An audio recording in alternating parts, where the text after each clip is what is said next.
Magandang gabi po, Luzon, Visayas at Mindanao. Malagim na aksidente sa Cavite.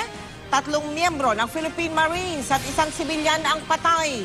Yan ay matapos mahulog sa bangin sa loob mismo ng kampo ang sinasakyan nilang truck.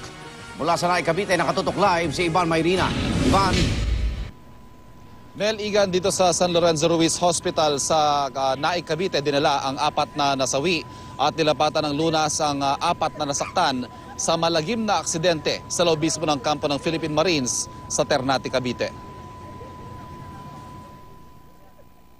Nakataob at halos madurog ang M35 truck ng Philippine Marines matapos mahulog sa bangin sa loob ng Marine Base Gregorio Lim sa Ternate, Cavite alas 9:30 ng umaga kanina.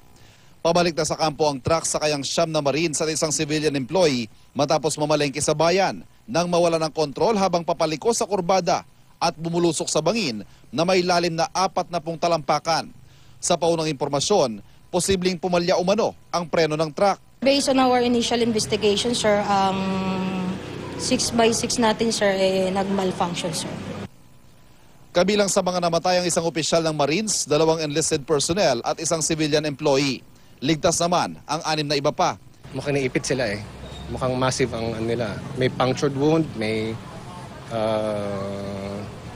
mga avulsions. Tagang fatal yung mukhang naipit. Maraming lacerations, sinuture namin and dressing done.